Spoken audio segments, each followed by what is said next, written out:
Hello, everyone. Welcome to Live with the Pricing Lady. I'm Janine Liston, your hostess, and welcome to the show. Today, we're going to be talking about why we pay so much for brands. But before we do that, let me tell you a little bit about what the show is all about. So this show is actually there to help you understand pricing in your business better. So how do you understand the value of what you bring your customers? How do you set prices for it? And how do you communicate that with more confidence and ease? Because ultimately what you're going to want to do is sell more products at better prices and more services at better prices. And that's what we want for you, to build a sustainably profitable business. So welcome, everyone. And also welcome to my guest today, Pete Canalichio. Did I pronounce that right? Perfect. Excellent. Hi, Pete. Welcome to the show. Hi, Janine. Thank you so much for having me. This is so much fun. I'm really excited to be here. I'm pleased to have you here. So, Pete, why don't we start by having you tell the audience a bit about yourself? Sure. Okay. So let me just quickly say that my background, where I learned about brands, was at the Coca-Cola company. I worked there for 10 years. And then after that, I had the chance to work for a company called Newell Brands, which owned the Rubbermaid brand. And I worked specifically on the Rubbermaid brand. And then after I left there, I started my own agency, BrandAlive, back in 2009. And my goal is to help brands come alive in the hearts of those that experience them, and to do that for my clients. So this is a lot of fun for me today. Excellent. I'm so happy to have you here with us. So why don't we dig into the topic a little bit more? So we really wanted to talk about, why do we pay so much more for brands? Mm-hmm. So where can we start this conversation? Yeah, I like to talk about brands like relationships we have with people, right? So think about the brands that you know and love, and why do you love them, right? Well, you build a relationship with them. So over time, you build trust with them, just like any personal relationship. They deliver on their brand promise day in and day out. And if for some reason they don't on one day, they typically take responsibility for the mistake they made, just like a friendship would, and then they make it right. And just like a friendship would, a great brand will go over and above to make us feel really good about, the responsibility that they take for the mistake they made, and to do it better next time. So we build this trust, we build this relationship, and that gives us a sense of, of peace and calm and certainty. We know what we're getting from a brand. So I'll start with that for now. Right. Right. I mean, for me, that brings a lot to mind when I think about companies that I was, let's say, more loyal to. And then one time something went awry, and then I was like, nope, I'm off that brand. I'm out of here. You guys lost my business. So it can be a really fickle thing at times, right? Yeah, absolutely. And, we talk about, the first sale, getting somebody to buy one time is way harder than getting them to buy a second time. When I worked for the Coca-Cola company, they always talked about, new customer was so much more expensive than getting the customer to go from one Coke a day or one Coke even a year to two Cokes. So the fact that they lost your business, I would be curious what they did and what they didn't do to win your business back, because they should have known what the cost was to acquire you. You had loyalty with them. It's not like you just had met them. And then they obviously made a major mistake in order for you to step away, which is terrible to hear.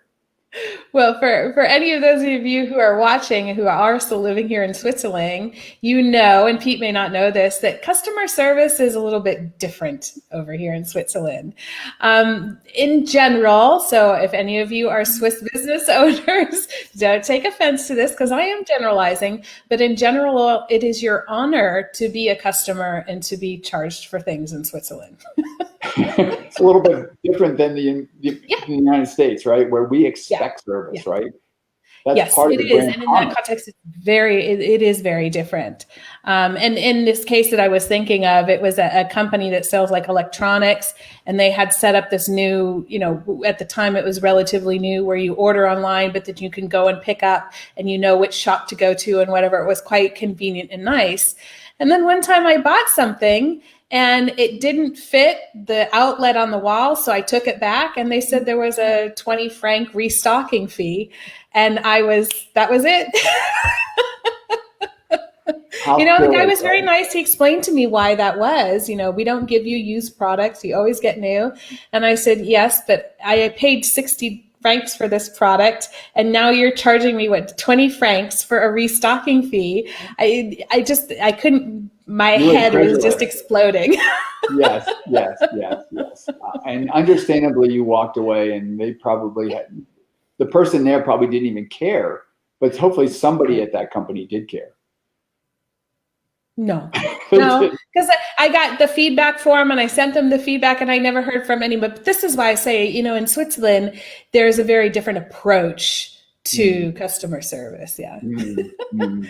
So I've gotten off on a tangent here. Let me bring this back in because we wanted to talk about why people pay so much for brands. So, Right, you right, said that, brands is really about a relationship that you're right. building with people. How does that, translate into paying, willingness to pay, interest in paying, value, these types of things? Yeah. So when we build the relationship with a brand, what does that give us? Well, the first thing it gives us is certainty. We know what we're getting, right? And so when we have certainty, oftentimes it will remove risk, right? We the downside is removed. Then there's the positives of a relationship, right? So it gives us prestige if we have a certain brand, and that brand we regard highly. The likelihood is that other people regard that brand highly as well. Even if they choose not to use it, they do see it as a premium brand, and they do see the associative imagery, let's call it, with the brand. And the other thing typically with brands are, for the most part, is that the quality or the performance is much higher, right? So we were talking this morning, a friend of mine who's another brand expert, about having a dinner party, and let's just say it's you're serving all kinds of drinks, alcoholic and non-alcoholic, and you can have the choice between serving Coca-Cola or serving Big Coke, and Mm-hmm. the idea, the perception of what your friends might think about you. Why are you serving them this off-brand or this store brand when for 20% more you can have the best brand in the world? So affordable Mm-hmm. luxury is the way we like to think about it. Right, right, right. No, it can play a very big role in different aspects, right? I think it's also interesting because it's so much of it comes down to how you perceive yourself, how other perceive yourself, how you perceive the brand, how the brand perceives itself Mm-hmm. as well. And all of these things kind of, at least between you and the company, it has to come into alignment in order for you to have agreement on what the price should be, right? It really does, and that is a bit of an ongoing or ever never-ending search for the exact value. But for brands, they want to be paid and expect to be paid a premium versus a generic, but they don't want it to be so high or so punitive that you don't feel like you're getting value. The equation's always about value. So even for luxury brands like a Tiffany's, right? What is the value perception, right? If somebody, and we all talk about the little light blue box, right? And what does that signify, right? That is an amazing value perception. And there was a Mm-hmm. whole movie, made about it with Audrey Hepburn, right? No, Right. yeah, Audrey Hepburn, exactly. yes, Yeah. and it's Breakfast at Tiffany's, and the whole concept is you know that the diamond is way better. You don't know exactly why. You may not care about the clarity or the color or all those things. You just know it came from Tiffany's, and therefore it's the world's greatest. And typically the person that receives that gift is really reached a pinnacle of the promise of what that brand stands for. Now, how about the other side of it? How about the Right. idea of removing risk?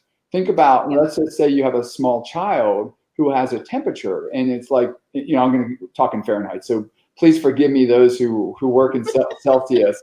But 103 degrees, if 98.6 is normal, which I think is around 37. But if it's above that, let's just say your child's running a fever. In the United States, one of the best brands for pain relief and fever reduction is Tylenol. Tylenol Mm-hmm. is made by a company called Johnson & Johnson, which is a global brand. And Tylenol is known as a brand that's very safe, very effective.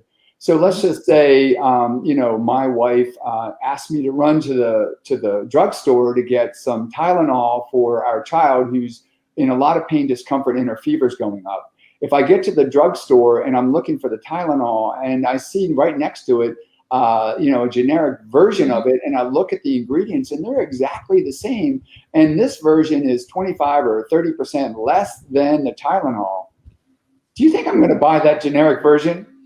No way. No way. Am I going to trust the safety of my child to some brand I've never heard of? Never, because her safety, her comfort is paramount, and I would never roll the dice and save on that. I'm glad to pay. I would pay 50% more, and maybe even 100% more under certain circumstances to have the brand I know that's going to make the difference. And when I give it to her, I know she's going to feel better. And I have an interesting question for you. Now, what if you were buying that for yourself? Would you consider buying the off-brand? That's a great question. Maybe the old Pete would, but I've been burned enough to not, and let me give you an example, right? So, and again, apologies for those who aren't familiar with this particular brand. So Tylenol, for those of you who are watching, is kind of like, I think it's like, it's acetaminophen. And here in Europe, I think it's paracetamol, I think. Is one of the best brands. Yeah. So I'm going to switch to airline brands. And so in the United States, Delta Airlines is a premium airline. And there's so many things that make the Delta experience worthy of paying a premium. Let's start with the app. The app is phenomenal. It works well. They have a phenomenal loyalty program. When you get to the airport, they have typically great whole wing where they have all their aircraft, the gate, everything is done. The people are professional. Everything is great. So one time I was like, okay, I'm going to save $1. I'm going to go on this brand called Spirit. Spirit Airlines price is typically 50% less than Delta. And I'm thinking, wow, that is great. Well, I went on and I go, okay, now let me find my seat. And I quickly realized that if I didn't want a middle seat, then I was going to pay a premium just to be in coach. So this is aisle or window in coach was another $25. And then, of course, I'm used to with my status on Delta, I don't pay for luggage. Well, okay, now there was another $25, for the luggage. Oh, and did I want to carry something on? Well, that was another $25 also. And then, the whole experience with the gate and boarding, right? I'm used to boarding early and getting my seat location and getting all my luggage put away. Well, now I was going to board latest and last, and the people there were not friendly. They were not the typical professionals. At the end of it, I don't know that I saved any money, and the experience was absolutely miserable. And so for me, I learned a painful lesson. Now let's flip it, and let's just say you're a small child, a young adult who's got a very limited budget and carries a little backpack. They don't care, but for me, I needed that brand experience, and I had expectations that were never even close to being met, and I'll never make that mistake again. Right, and I think it also depends on what it is. Like, I think of my dear old dad, and I use him as an example sometimes. He loves it when I do this. If it's gardening tools, there is no penny that the man won't pay for something, right? Because that's his thing and he loves it and whatever. But, if it came to, when it comes to flying, he's right there on Spirit Airlines. He'd rather save the money. And for me, I'd rather pay more and fly direct and have my aisle seat. And, because when I fly across to California, from Switzerland to California, I fly as far as I can from Switzerland to California. And I try to get all the way to San Francisco and then drive the rest of the way. Because I know if I stop anywhere, it's a 5-hour minimum layover. And I can't stand it. Yes. Well, and I'm willing to pay more for that. And somebody else is like, you're crazy paying more for that. But for me, that's what I want. And so my point is that, it can be very dependent on what the thing is that you're looking at purchasing. Yeah. Yeah. It gets back to the comment we were making earlier on perception, right? What do we Right. perceive as value, right? And it's one of these, in the case of an airline flight like that, transoceanic flight, of not just a better experience, but of alleviating or avoiding pain, right? Right. And imagine now, Janine, not only are you going to have to stop midway and have a 5-hour layover, but let's just suppose you got stuck in a middle seat between two really large men. Been there, done that. we know how much would you pay then to get moved out of that seat? There's probably no price that you wouldn't consider, because Right. the experience is just going to be horrific. Right. So that is something to be considered as well, right? Yeah, yeah, and I mean but again, and Walter is saying here, he's with us on that one. He'd rather not sit in that middle seat, and it's true, but everybody's different, and so we have the equivalent, I guess, to Spirit Airlines over here is EasyJet, and people rave about it, and when I fly it, I feel miserable. And I feel like I'm overpaying and being treated poorly. Even though it's cheap, I feel like the experience itself is so much less. That's Maybe really the flight improper attendants, English. they feel like they can abuse you because you're not paying very much, so they don't need to treat you well. And it drives me nuts. And so, this relationship between brand and price is really important. And if we take that to small businesses, it's just as important for a small business as it is for a big business. And I think sometimes small business owners, when we think of branding, we think of nice business cards and a logo. But the brand is much more than that. It's about the way that you are and the way that you want to be perceived by people. And there's a very strong relationship between that and the price that you can charge.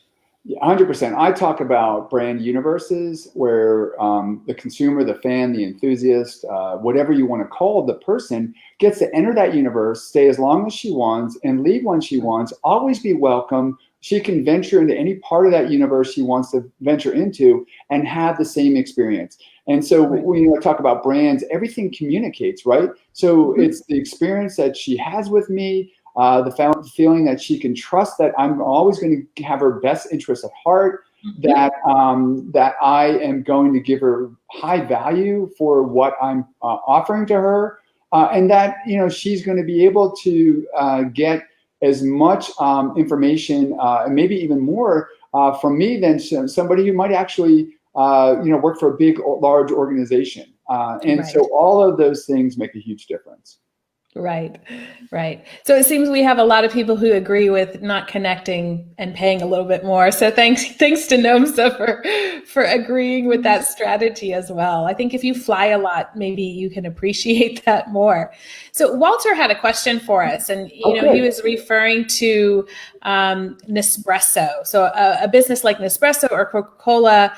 And what he says here is, the context in terms of environmental waste and how that affects their brand. So that's a big discussion, at least here in Europe with Nespresso, because they have these little pods, these aluminum pods that aren't necessarily recyclable. So what does that kind of thing do to a brand? Yeah, so we were talking a little bit before the show started, Janine, about the whole idea of brand story, right? And about the whole part that what we talk about in branding is that you talk about your brand promise and position. The promise is what you deliver on each and every day, and then you want to tell your story about where you came from and what matters to you. And we buy on our why, right? We buy based on what we believe is our purpose, and we look for organizations that share that same why or that same purpose, right? So if for you as an individual, sustainability is really important, then it doesn't matter that Nespresso is a phenomenal, great tasting cup of coffee that's delivered in a minute or so. If the rest of the promise doesn't align with your promise, if you're about sustainability, now let's just say Nespresso has figured out a way to recycle all their pods, then you might consider it. So let me give you an example, because I know Coca-Cola so well, and I've worked with them on many Olympic Games. And back when I was working with them on the 2010 Olympics in Vancouver, we talked about, I was helping organize and sell all their licensed merchandise. So this was t-shirts and caps and plush and pins. And one of the things that was really important to Coca-Cola was to get out the message that all of the apparel that we created was made from recycled plastic bottles. So we would literally have on the jacket or the shirt or the pants a little logo of the bottle with a number in it. And if it was on a t-shirt, it might say 8, which meant that it was made from 8 plastic bottles. Or if it was a jacket, it might say 27. And so the idea that they would convey, hey, we care about the planet too, but we're not going to diminish the quality of your experience, whether it's the beverage or the overall experience that you're getting at this Olympic Games. And by the way, this apparel, it looks beautiful and it wears great and it's breathable and all these things. You don't have to give up anything, but we care about the planet. And that was really, in fact, we were given to World Wildlife Fund, WWF, as part of the whole thing too. So a portion of the sales went to that. So that is really important in the story, is getting that part right. Yeah. And I mean, I think for a lot of smaller businesses these days, they're, because I work with a lot of startups, and I see their desire to utilize those types of things as a very strong element in their branding that I haven't necessarily noticed in smaller businesses in the past, at least not in the same volume and numbers. Let's put it that way. Yeah, small businesses should care just as much about their brand perception as large ones. I mean, for me, I live brands, right? So every day it's important. I talk about everything communicates and that you need to communicate with ruthless consistency. So, if I look at, my universe and I see something out of line, that really bothers me and I have to get it right immediately. Everybody who has a brand, who aspires to have a brand that matters, should be thinking about that. And, that's a critical part of the equation. So, yeah, I would say if you're a small brand, you can be a powerful brand, and don't let your size make a difference in how you deliver on your promise. Yeah, excellent point. Excellent point. Well, Pete, I need to start wrapping things up here. So what's one thing that you'd really like people to remember from our conversation today? I would say the one thing that you should remember is that brands matter. And people gladly pay more for that value that you're going to deliver. So don't ever think that it doesn't. Everything communicates. So make sure that you think about your whole brand universe and deliver on your brand promise wherever your consumer comes or wherever your enthusiast comes. She deserves that, and you want to give it to her. Okay. Fantastic. Thank you for that. One more or two more questions. The next one is, so if you go back and think about when you first started your business and the journey that you've been on, what's something that you wish you knew then that you didn't, but you know now?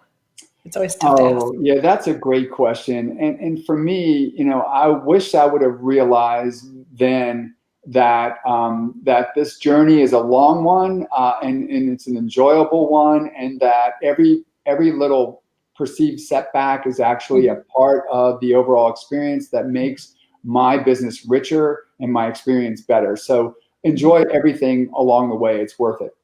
Yeah. Excellent. Thank you so much. So Pete, if people would like to find out more about you and BrandAlive, how can they reach out to you? So my website is petecanalichio.com. Thank you very much, Janine, for putting it on the screen. That will give you all the richness of who I am, my ethos, my story, what my value proposition is. I talk about, getting acquainted with me, learning, and then how to take action. Another quick place to find information with me, about me, there's two of them. IntNest is an organization I recently joined, which I really love. It's all for, a nest for entrepreneurs. So I have a great profile on IntNest. And then on LinkedIn, I recently upgraded my profile thanks to a fellow IntNester, James Moffett. So lots of great information to quickly get on me from there as well. Okay, excellent. So after the show, I'll go ahead and put all of Pete's links into the comments for you so that you can connect with him directly when you're ready. So Pete, thank you so much for joining us today. It was such a pleasure to have you on the show. I think we had a good time, all of us, those of you who joined live, as well as Pete and I, and those who are watching afterwards as well. So thank you very much for being here. It was a pleasure. Thanks for everyone who joined today. Excited to have had this conversation with you, Janine. Yeah. So that's what we have for you today, ladies and gentlemen. One last thing for you. Thank you so much for joining us. And as always, if you'd like to find out more about how to work on pricing in your business, I'd love to have the opportunity to talk to you about that. You can book a call with me at JanineListon.com/discovery call. We'll have a short call. I'll ask you a few questions, and then we can talk about how I might be able to help you in your business. That's what we have for you today. Thank you so much for joining. I wish you all the best, everyone. And as always, enjoy pricing. See you soon.